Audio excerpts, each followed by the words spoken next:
All right, thank you very much, Jason. That was great. Now we have Joy Nelson, and the title of the presentation is going to be Honey on the Wire. Okay,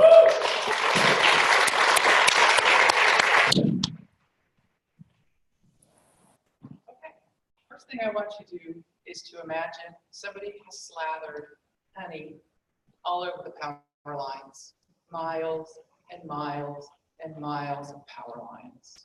Imagine what that must look like. A mess. Depending on where you live, this is probably what you would see. You would end up with this.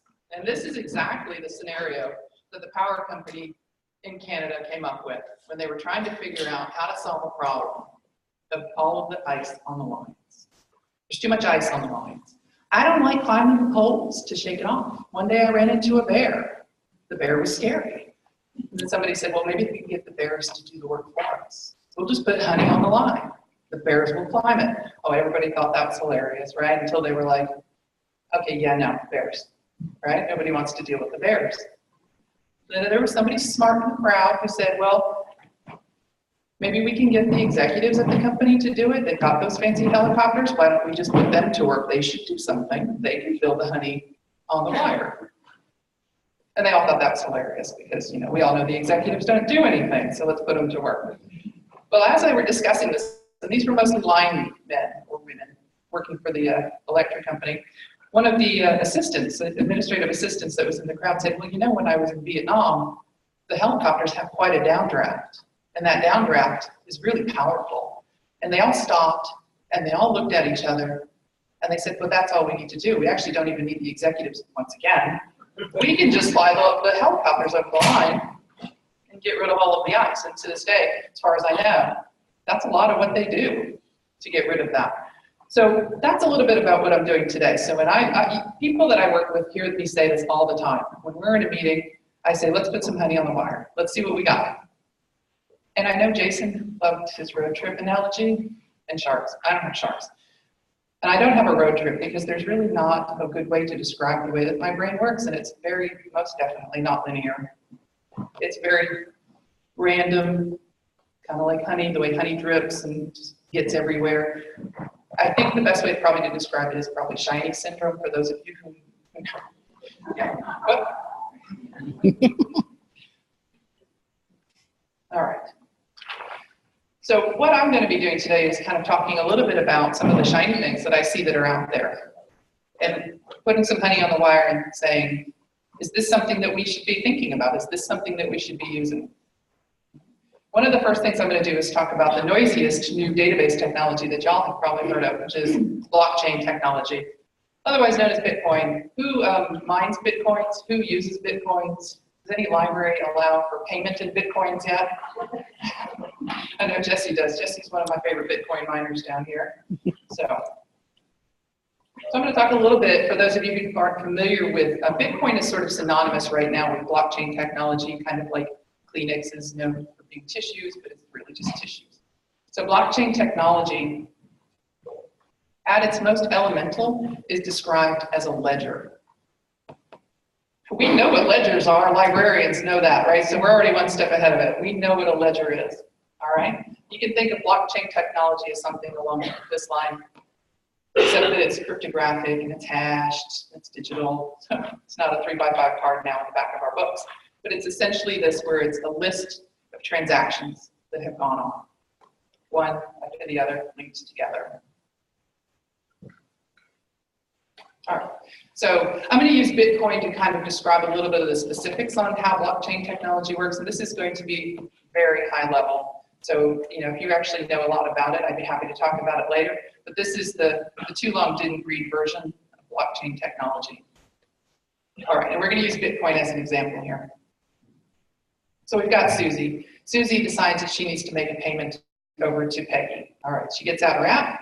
She gets up her Bitcoin app, and she sends the transaction. The transaction gets sent out to the network. The network is all of the people on that same network that all participate in that Bitcoin environment. What happens then in 3 is the mystery, and I'm going to give you the short version, is it goes out, 50% plus one, or a simple majority of the people on that network agree to that transaction, and then that transaction's approved. The longer version of that is more like all of the transactions are out there. So like, we'll use Jesse here. Jesse's out there as a miner. He's one of the people, one of the nodes. He's pulling in the transactions. He's filling his bucket, his miner bucket, okay? And then he sits down to do the math. Do the math, Jesse? Doing the math. Yeah, give up. Right, okay, so the computers are doing the math. They're cryptographically hashing things. They're doing all of this, I call it big math. And then once one of them gets an answer, they're like, I got the answer. They send it back, and all the other people on the node look at, they go, oh, Jesse beat us. They look at his answer, and they're like, yes, Jesse's right, okay, he's correct. And so then 50% of plus one, that's the approval process. So there's a lot of math, and they're all the miners are racing to be the ones that get it, because now what happens, I'm a miner on the same network, I've got to go empty my bucket and start over. That's kind of a bummer. I don't want to have to do that. So the more processing power you have, the faster you are, the more you get to be the winner. And you're the winner, you get paid. How much do you get paid, Jesse, every time you? Pennies, no. Not much. Okay. Fractions. But that's the fractions. But that's the incentive for people to be miners, to prove it. They're getting compensated. Okay. Number 4, if anybody's had kids, right? You guys know Legos. They hurt when you step on them, but that's kind of a nice analogy. It's a block that's made with all the transactions. It just gets attached to the other blocks. You get a nice long line of blocks. And then everybody gets a copy of that block, and then we all start fresh, new transactions. Oh, very end, Peggy gets paid. She's happy. Okay. So what are the benefits of this technology? Why would I be talking about this? Well, the first thing is that blockchain technology is actually open source. It's an open source technology. Now, the Bitcoin software, the companies that provide that service, they're not open source, but the technology itself is open source. It's also decentralized, so there's not one person that holds the blockchain and says, I own it. If you want it, you come to me and I will tell you if Susie has enough money to pay Peggy. So everybody has a copy of it. It's very peer-to-peer. Obviously, it's a decentralized network. This is the part that people are like, oh yeah, because there has been some information in the news. But it is typically a very secure network as well.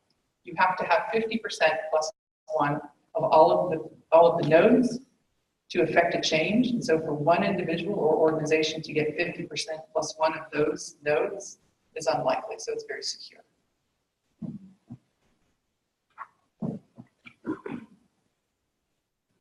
So what do we do with that information?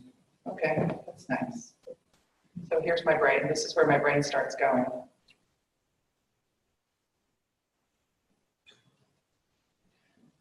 Who knows what the right of first sale is?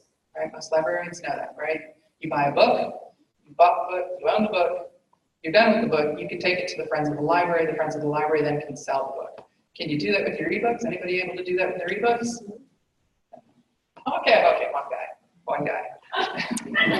All right, you tell us how you did it later, but okay, most libraries can't do that. There's not this concept of digital ownership where they own the ebook that they can then sell the ebook. So San Jose State University, if you follow them, they did a conference on blockchain technology. They received a grant to study blockchain technology. And one of the things that they toss around is this notion of the digital first sale. Let's create a way that libraries, or really anybody, can own their ebooks. We own our ebooks, now we can sell our ebooks. And so if we use this concept of the financial transaction model, where we are establishing ownership, it's secure, it's cryptographic, nobody can hack it, we can positively identify who owns this thing, then we should be able to sell that thing. All right, okay. That's like the yay version. Then the ooh version is that, well, there's obviously a lot of legal implications. Publishers have to agree to this. It's a disruption to the marketplace. But then again, so is Koha. So who's to say that that's not something that could be done?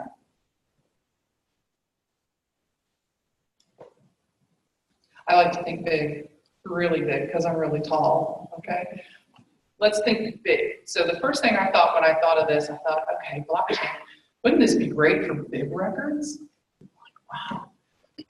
So we submit bib records, and they're stored in a hash, and they're there, and we create this system where people can access the bib records, and everybody's contributing to bib records. It's assuming also, I did start with the MARC format in mind, but I suppose it doesn't have to be. So you're describing things.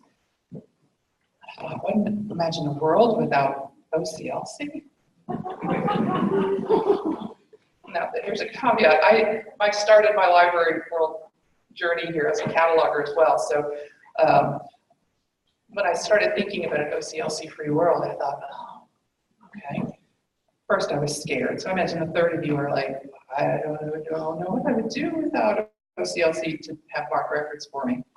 And then I know that a third of y'all are thinking, at least the catalogers, yeah, I would really like to lock down those records so that nobody else is touching them because nobody catalogs like I catalog.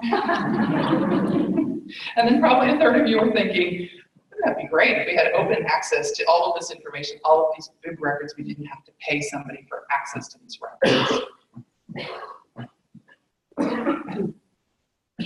And I thought, okay, well, let's think small scale. Is there really do we need to really cryptographically hash, all of our MARC records? Well, I don't know that it matters that Harry Potter is cryptographically chunked into a block and it's secure. Okay, well, maybe not the public libraries, but I did think that there probably are special libraries or corporate libraries where this is something that they would want to implement on a small scale. Something that was secure, or it was permission-based, something where only they had access to their proprietary information. Okay, so you think about corporate libraries where they don't really want people touching it, or even accidentally touching it, or looking at it. So I think that there's an option here on a small scale for some implementations. Okay, so bibs and items aren't the only thing in libraries, right? Lots of other things. And the other big player here in library ecosystems are patrons. And patron information is certainly a great way to think about, well, maybe we use blockchain technology to store patron information. A lot of this has come into my head through, I probably will mix up the letters, I think it's GDPR? No, I don't know. Right, so in Europe, patron privacy, making sure that the patrons or the people have control over their information. And blockchain technology is a great way to sort of think about implementing that. Maybe we're taking patron data and we're sort of putting it in cryptographics, and that patron owns that data. I own my block. This is my block. I'm taking it with me. Here's another one. I've moved. I used to belong to library A, okay? And now I've moved over here to library B. Library A gives me an honorable discharge. I take my block, it's been stamped. Right, I go over here to library B. I've just moved, mind you, because I need to get my library card, and the water can wait. I don't need the electricity, I just need my library card. I know the librarians appreciate that. So I go to the library, I enroll through this technology, whatever it is, however it looks, and they're like, okay, you're a patron in good standing. They don't need to know a whole lot about me, but I've been approved through this network. And maybe in this block, I've taken my reading history. So the library now doesn't have to really store that reading history for me. It's part of my information that I'm keeping and that I'm storing and I'm taking with me. And maybe my holds. Maybe I never got my Harry Potter over here. Come over here, they're like, oh, so you want Harry Potter, and it can then be incorporated into that library structure.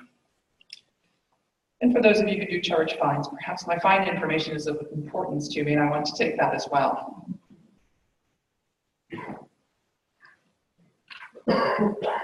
So that's blockchain. I have a lot of fun kind of thinking. I'm sure there's lots of other ways, and I'd be really curious to hear if anybody else is sort of inspired about blockchain to think about other ways that you could implement this in a library. I mean, certainly the obvious ones, paying through Bitcoins, right? We'll get Jesse to mine it for us, pay our fines for those who take fines or charge them. But it's not the only new database technology that's out there. One of my favorites is data lakes. I don't know if you guys like data lakes. I love data, lots of data, all kinds of data. And sometimes I chafe at this notion of storage. Relational databases, they're expensive, put a lot of data into them, it can affect your performance. So data lakes are really designed to hold raw data, lots of it, lots of data. All of Jason's 1,200 shelving locations, stick them into the data lake, right? Lots of data. It's raw data. It's minimal. You're not doing a lot to this data. And I've actually got into kind of a heated argument, as nerds will do, with somebody in a bar, not here, about data lakes. And his take was, well, why wouldn't you just spend a little bit of time on the forefront to just organize that data? I said, but that's not the point of it. The data lake is sort of designed to just hold the data until you need it. I don't really want to spend the resources to organize that data yet. I just want to stash it somewhere until I'm ready for it, and then I'll come looking for it. And then I'll do my analysis on it. I'll pull it out and I'll do my analysis on it. There's still a case to be made for minimal metadata, let's just call it that. The raw data that's coming in. So when you think about data lakes, one of the kind of classics are all kinds of things, Internet of Things. My refrigerator never makes coffee at home, which I think is really strange that my refrigerator makes a hot beverage, but it does. And it's internet enabled. And so my kid has figured out how to start hot water in the refrigerator before he gets out of bed so that it's ready for him to make a cup of coffee before he goes to school. All of that information that's going between that app and my refrigerator is going right back to GE. And I know that they're tracking it. And they know exactly how many cups of coffee my kid goes through every week, right? Surprised I'm not getting curated coupons in the mail to support his habit. But they're tracking all this information. And I know that they're not really taking the time to put the information that came from Joy's fridge, and here's the date type. They're saying that this is a refrigerator, and here are some of the logs from this type of refrigerator. It doesn't matter that it's mine. It might matter from where, but probably not. So they're just storing all of this information. And you think of all of the fridges that make coffee, there really aren't that many, but of all of the people that bought it, they're getting a lot of information. So they're storing logs, just in general. Like I said, they're probably putting minimal information on there. So if we think about this from a library perspective, if I go back to my idea of the OCLC-free world, right? We've got bib records. Maybe we throw these things into a data lake. Okay, that probably terrified the cat owners as well, sorry. We're just gonna throw them into the lake. But we wanna organize them a little bit, just a little bit. So maybe we put on there that this was the source of it. This is who sent us that bibliographic data. And maybe some other little bits of identification on it so that if we want to go find it, we can. Otherwise, we're not doing a keyword search on the entire lake. We can maybe specifically go in and just find all of the things that we want that match on this minimal metadata. Maybe that's an ISBN. Maybe that's the UPC. Maybe that's the Library of Congress number. I would say OCLC number, but we've already decided this was an OCLC free world, so we don't have them. Okay. Maybe it's the date that matters. Maybe we're not interested in records that were cataloged 5 years ago. In this scenario, we only want currently cataloged information. Maybe we want to know the application it came from. Maybe it's Unimark, maybe it's Mark 21, maybe this is an RDA record, so the application or the style of the records is being denoted as well on this lake.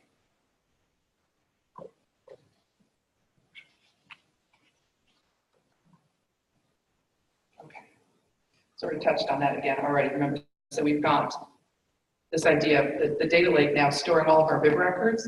And I've sort of been taking notes a little bit, and I hear all of this talk, because really if you think about a data lake from this perspective, what does it sound like? It sounds like Z3950. I mean, really? I mean, well, I can go out and get my records over here just through Z3950. Well, we don't like Z3950, it's zero, right? The apostrophes don't do well. We don't like the search results on it. We're going to Elasticsearch. Yeah. We're going to get rid of zero. Okay, so maybe we don't have the Z39, or we sort of leave that behind. What do we replace it with? And maybe a data lake is something we replace it with. As a reservoir. That's a nicer word, isn't it? A reservoir. It's a reservoir for all of our cataloging information.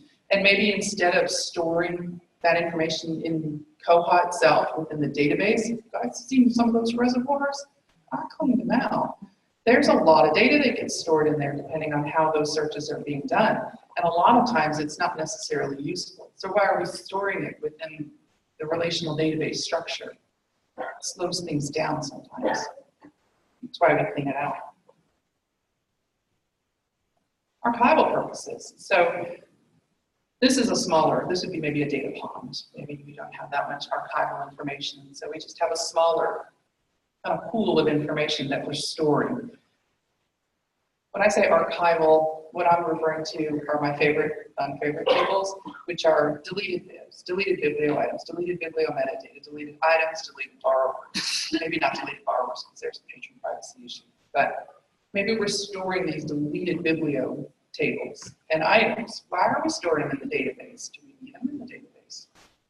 Some of the reports I know run off of them, so that's why people would need them. Is there a better way to structure this information and offload some of this archival information so that we're not storing scads of it in these tables? Also, maybe logs. Who likes action logs? See some action log out there. Right, but they get really large. Who loves the cataloging log? It's my favorite. I call it forensic data work. You want to know something? I'll tell you exactly what happened, when it happened, and who did it. Problem is the logs are big. They're really big. What do we do with all that information? We can't store it. It slows things down. Larry will tell me to turn the logs on. I know, Larry, the logs are big, so why are we storing them here? We don't necessarily report on them. I mean, there is some reporting functionality. Maybe we should be offloading some of the logs into a data lake, storing them off-site so that when we need them, then we can store years and years.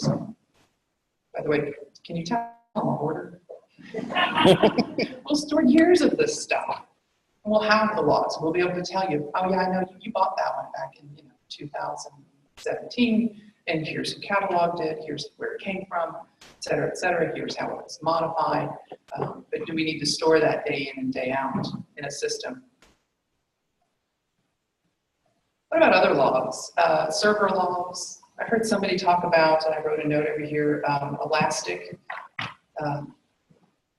logs, apparently. Those were quite voluminous from what I understood from that presentation. Maybe that's something we store over here. Black logs, Apache logs. Let's take the logs and stick them somewhere else.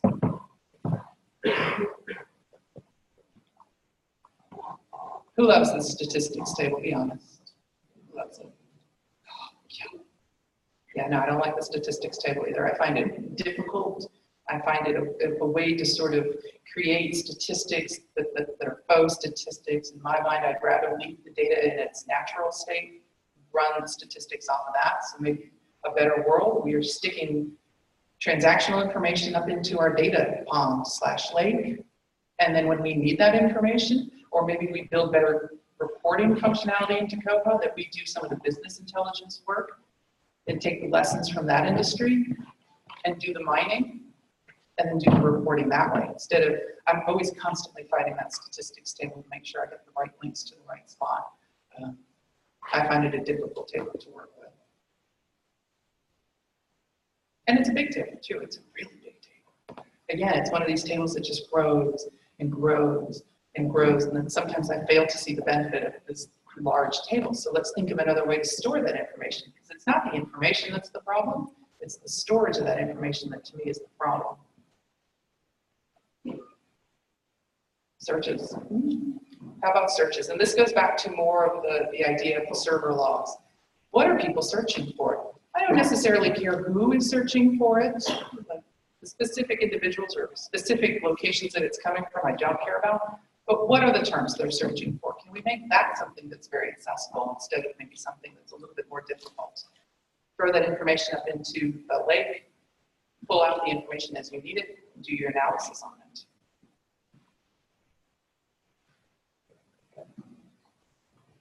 Okay. This is a slide I threw in here just as a one-off. Y'all have probably heard of data as a service.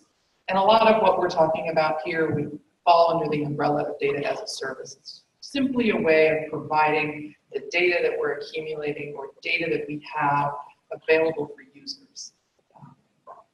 Typically in the internet as well, you're going to see it. People are going to love to sell you data that maybe we don't need to be selling to people anymore. We have that information, so maybe we just make it available. Data as a service doesn't imply that we charge for it, but that we just provide that information. The community already participates in this, and I think Paul might talk on this a little bit, which is the Mana KB. So I'm not going to go into a lot of detail here, but if you're not familiar with Mana KB, it's pretty cool. And it's a lot of this information about sort of crowdsourcing information that you want, subscription patterns, book reviews, reports, making that information accessible as a service, but not having to store it locally. And again, if you have other ideas on what kind of data we can offload, but still keep an board, I'm all ears. Now, if you've ever seen me at a conference before, you know I can't get up and speak unless I speak about linked data. It's my favorite drum, so I'm going to need a lot. Again, I'm not going to spend a lot of time on it. You've probably heard me talk about it before. And again, I think Paul is going to talk about this a little bit later. But I wanted to touch a little bit about it. And I'll start by saying that Christopher Todd's presentation I really enjoyed. He was the gentleman who moved his library to Marianas Islands from Millennium into Tacoma. And what he found he had to do was to stop thinking about his data, his bibliographic data, in the terms of MARC. And it became just data. We're just looking to get the data out. And that's how I like to think about the data that you have in bibliographic records. When I think about linked data and I think about Ferber, I think it's easier to wrap your head around these concepts if you stop thinking MARC and you just start thinking data. So, the briefest of history and back to the drawing board. Okay. So I'm going to read this. So y'all are familiar with Ferber, although I really like the way that the Italians say it. Ferbieri. It's my favorite. Right. So Ferber, functional requirements for bibliographic records. And IFLA, and I didn't write down what that stands for, but it's probably something libraries. So just Google it. So IFLA came up with this concept of Ferber. And back in 1997, and it's not a new concept. I think this concept of Ferberization had been around for a while, sort of rediscovered in 97 with IFLA and this concept of Ferber. And it's the notion of the work. The work is sort of this top layer of what something is. We're not talking about the actual book. That's the manifestation or the expression. I always get those two confused. They seem very similar to me. But essentially, we have a lower level that's very specific to items. But we have this top level of the work. So we have a work, and then we have, so like Harry Potter and the Sorcerer's Stone. Okay, that's the work. And then we have all of these manifestations of that. We've got the print edition in Spanish. We've got the English edition, the first edition. We've got the large print edition. We've got the DVDs. And so all of these things are sort of manifestations of Harry Potter work. And you all know that the Library of Congress did engage in a BibFrame pilot. They're still doing it. They're on their second iteration of that. Well, the program for cooperative cataloging at the Library of Congress and IFLA, oh no, reject the assumption that there's a single canonical work identifier and work record that prevails in future bibliographic practice. And this is the one that terrified my inner cataloger. I said, how are we supposed to Ferberize that world? If I don't have a Harry Potter to call this thing, how do I do that? How am I going to know that this Harry Potter is the same thing? And there's going to be 40 Harry Potter things, and I don't know which one it is. There's multiples. What if I pick the wrong one? What if I link the DVD to this one, but I've linked the book to this work? Now I don't know that this thing and this thing are the same thing. Yeah, I'm keynote challenged too, I should say. There we go. So in thinking about this, Nick actually pointed, he was like, well, what about the music brains? Y'all familiar with music brains? Yeah, you should Google that too. Music brains is a way for people to, again, crowdsource the information they have on music that says this thing is like that thing, except that maybe it was done by a cover band, or it's just a different version of that song, or this artist is related to this artist because this artist was in the band. And you'll note there are no actual examples there because I don't listen to music, but I do read books. So I don't have any specific examples, but I'm sure if you're a music person, you can appreciate sort of the relationships that would go along with identifying how things are related in the music book. As luck would have it, there's book brains, except that there's nothing in it right now. So it's very much in a beta state. If you look at book brains, it exists as a website, but there's not a lot of data in it. So I thought we need a Koha brains or something along those lines. Because if we start thinking about linking our data, we need to know how to link it and what it's linked to. how do we know that these things, that X is related to Y? So in my head, and then I start thinking, well, maybe this is where we use the data lake. We're just throwing stuff into the data lake and we're linking things. So we're asking people to link things. So maybe Barbara over here says, I know, yeah, I got this Harry Potter in, and it's the same thing as this one over here. This ISBN that I have for this book, it's related to this version of the movie, as you can see. Somehow we're linking these two things in our co-offerings. And then somebody else comes along and says, yeah, but you know what? This edition that I have right here in large print is also the same thing. And so now we're sort of creating this network, or essentially a graph database in our maybe our lake. Maybe it's not a lake now, maybe it's a graph database. If you're interested in those, I'd be happy to talk to you about them as well. Now we have this other kind of data that we can harvest. So when we're going to display, we say, okay, I know the Bedford Library has this book. And then I go and I search the brains over here and I say, they're telling me the ISBN is this. So I'm going to go see what else I can find. Where does this path take me? It takes me here to X. I'm going to pull X. And it takes me to Y. So I pull all of the things. Then I come back and I say, Bedford, do you have any of these things? You've got these 4? Okay. And then we're going to display those 4. So we display in a display. You search for Harry Potter. Here are all the things that we know are related to that particular title that you put in. Or maybe it's an author that you put in. These are all the things that J.K. Rowling has written. And we'll show them all to you.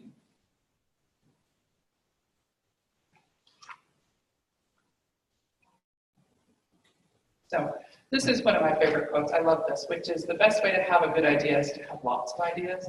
I've got lots of ideas, and I don't know that any of them are really necessarily very good. We might end up with some bears on the pole if we continue down some of these. But I think the best way to do it is to explore, find out. I think it was Brendan once. I was in a meeting with him and Kyle said something, and I was like, yeah. And Brendan was like, no, we should just hear what he has to say.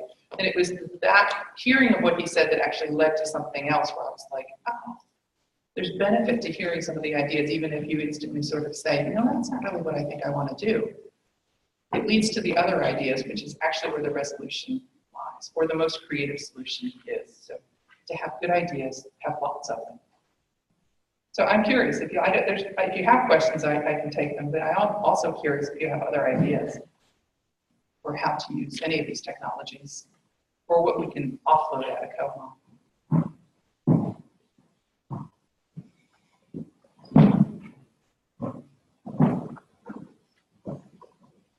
Okay, I'm ready. Give it. Go ahead.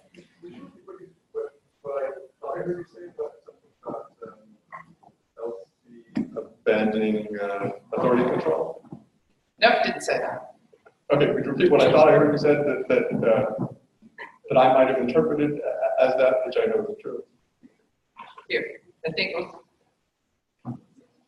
there we go. I think this is what you heard me say. This was the program for cooperative cataloging, rejecting the assumption of a single canonical work. But this is in the concept of fervor or linked data, and that we can't have a single work, Harry Potter and the Sorcerer's Stone. Now, Library of Congress can, but it's not going to be the only one. OCLC, if we still have them, is going to have their own version of Harry Potter and the Sorcerer's Stone in their linked data world, perhaps. And that's their work. And so we're not going to have a single canonical or one work. There's not one work to rule them all. The Library of Congress, of course, largely steers the program for cooperative cataloging. Thank you. Anyone else? I know you're all dazzled.